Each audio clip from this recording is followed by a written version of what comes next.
So this is a good tip. When you're deep stacked, your c-bet frequency should go down in position.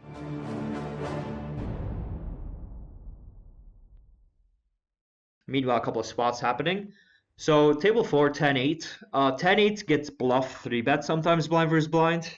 But we see villain doesn't have a full stack and he gave us better odds. So I prefer just calling here. And a recreational player generally doesn't fold much to 3-bets.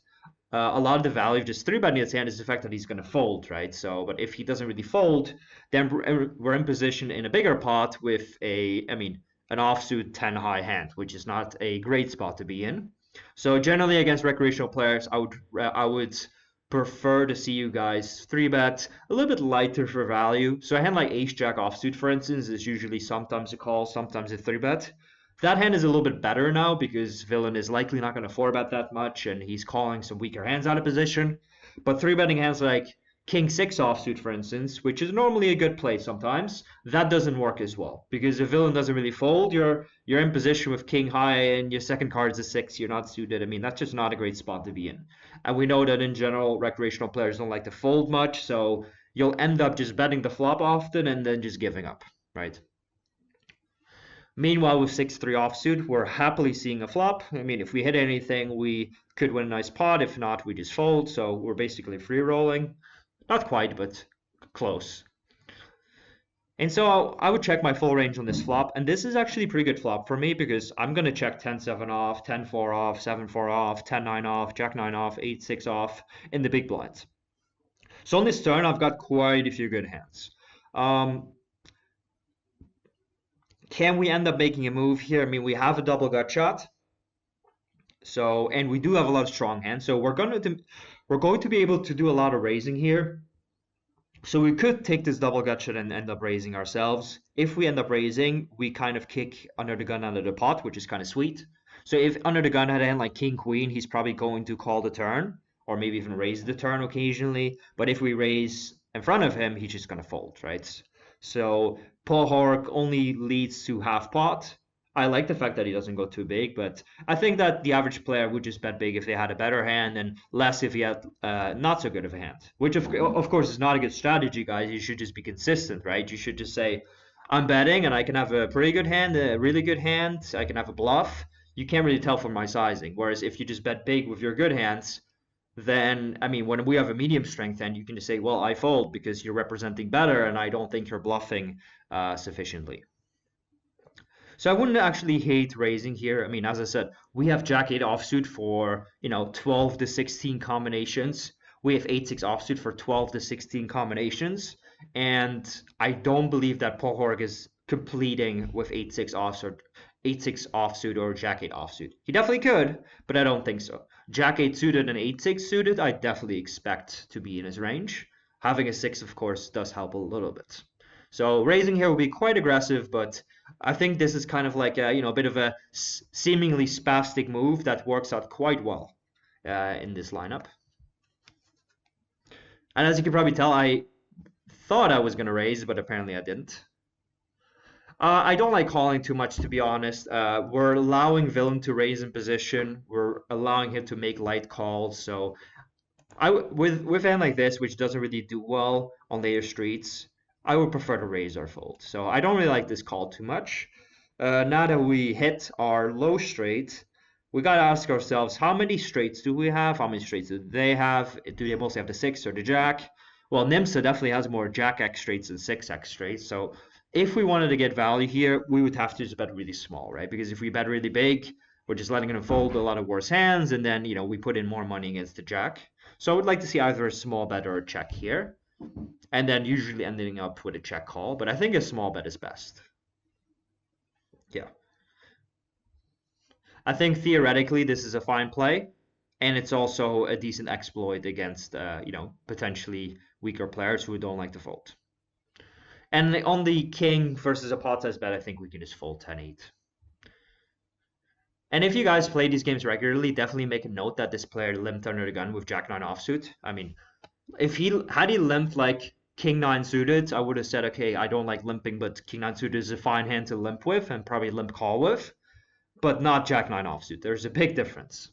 So definitely take notes of that stuff, guys, because next time, let's say you're on the button and you see this guy limp, you know, okay, this guy's got a very weak range. I can be quite aggressive with my ISO raises. Jack 9-7. I don't know why I said Jack 9-7. 9-7 deuce. I'm sorry. I'm getting older, guys. 9-7 deuce is a good board for the big blind. I mean, he's going to have a lot of nines, a lot of sevens. He's going to have a lot of straight draws, some flush draws, some overcards. So he's pretty well represented on this board. So I like sizing up a little bit. Now, we have a pretty good kicker. I mean, the second best kicker, in fact. But we don't have much in terms of backdoors or whatever. So this hand will be usually bet, but sometimes checked. If we had a diamond in our hands, the king of diamonds, of course, we'd be even more happy betting. So here it is definitely important to have some strong checkbacks, right? You can't just always bet your good hands and check your weak stuff because then, you know, you're just face up. And then on later streets, you will be run over. But king 9 is mostly a bet. On 10-9 here, I was going to say call. Now we see a player without a full stack. We just saw this player. He doesn't have a full stack and he called within 1 millisecond. So he probably had the auto call on. So that tells me that this player probably doesn't have a very good hand. 10-9 is usually pretty close. It's somewhat playable, but not great. But in position versus somebody who could be a recreational player, I would like to see myself call here. And Queen Jack suited. This is kind of where the rake screws you. This hand would be a combination of 3-bet and call. Let's say about 50-50 usually makes sense, roughly. However, with the high rake, calling is disincentivized. We also see that the big blind has the big blind has us covered with 200 plus big blinds, so I really want to play this hand in position. So I'd like to see myself 3-bet. This hand plays pretty well in a 3-bet pot. Normally, if you let's say you're listening and you play NL200 or NL500, I'll probably end up flatting this a decent amount because again, we're in position deep stacking against Lamarley and we're in position to 1 time. So, and you know, just having a suited connected hand deep stack works pretty well. Obviously, we prefer an ace high suit when we're deep stack, but this hand is still good.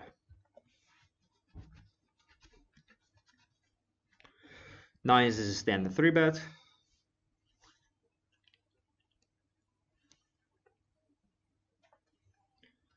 And so we get a flop which is worse than it looks, but still not a bad one.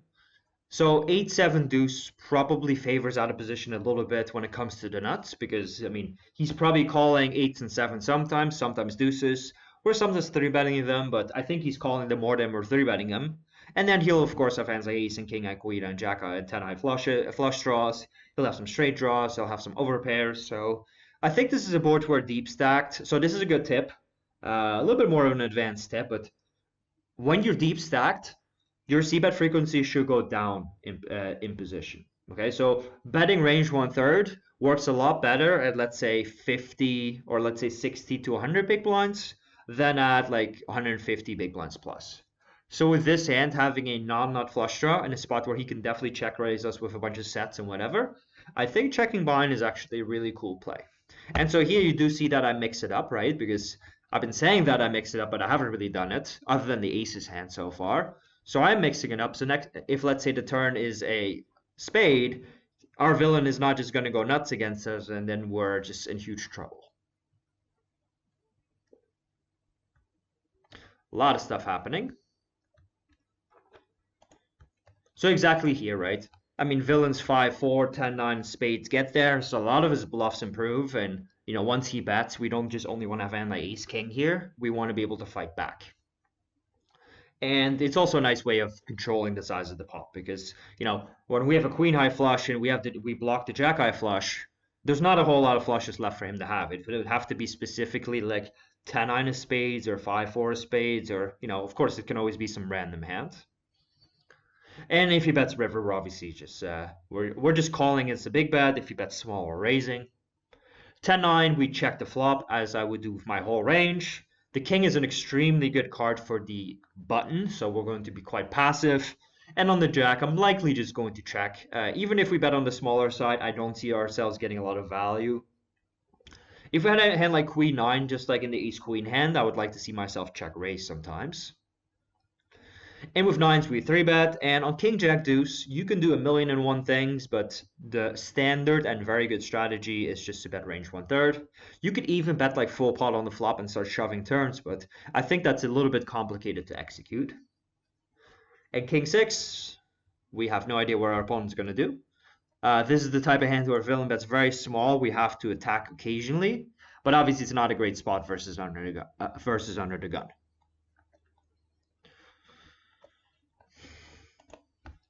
So Lamarley bets. This is kind of ugly, right? Had he bet like 12, it would have been an easy raise. Had he bet like 30, it would have been a clear call. I mean, not a clear call, but I would suggest a call. Now versus 18, I think we probably should go ahead and raise. The problem is that some of his calls might be hands like jacks and queens with a spade, which obviously we block now. So yeah, we're basically hoping that he calls us with hand like nines or tens, or like 10-9 of spades, 5-4 of spades. So I'd like to see myself raise, but not too large.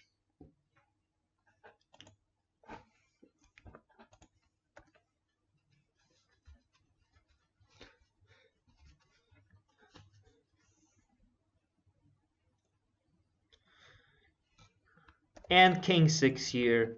So we can sometimes lead with a hand like this. Obviously our draws are not very strong, so occasionally we can do it, but generally if your draw is quite weak, you want to be a bit more passive than your draw is very strong. I think that makes a lot of logical sense.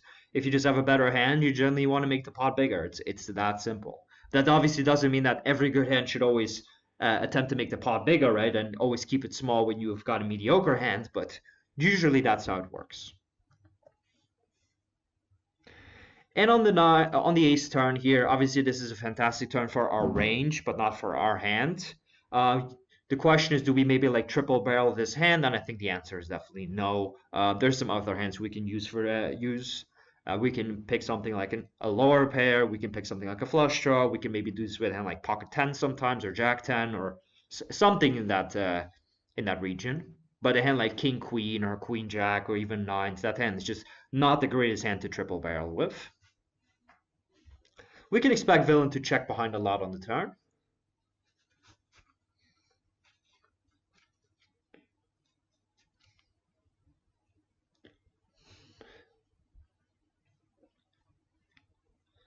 Eventually. And same thing on the river. Are we going to win a lot? No. We're going to win this hand very infrequently, but there's many better hands to bluff with than this hand. We can bluff a hand like 10-9, for instance, or 10-8, or a hand like 6 high, 7 high, that type of stuff. Or at least a hand that doesn't have a club and a 9 in it.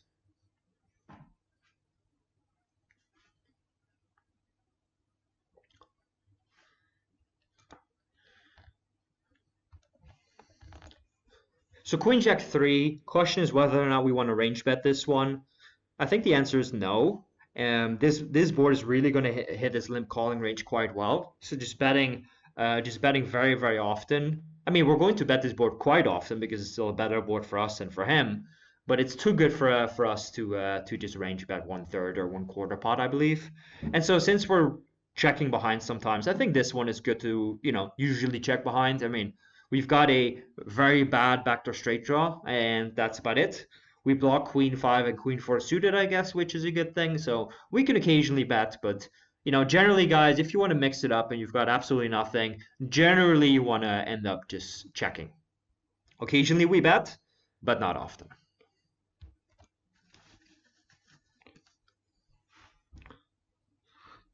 Well, this is the occasional part, I guess.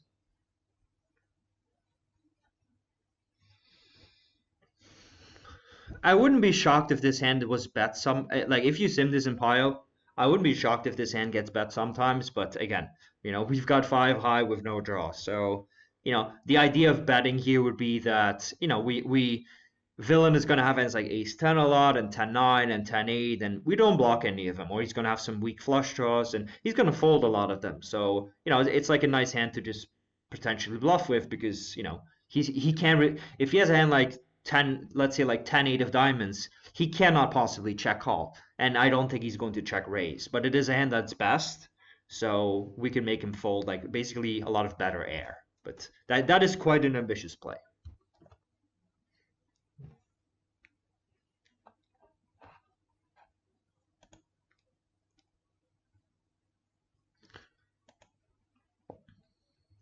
Hold on 1 second because I didn't see what happened.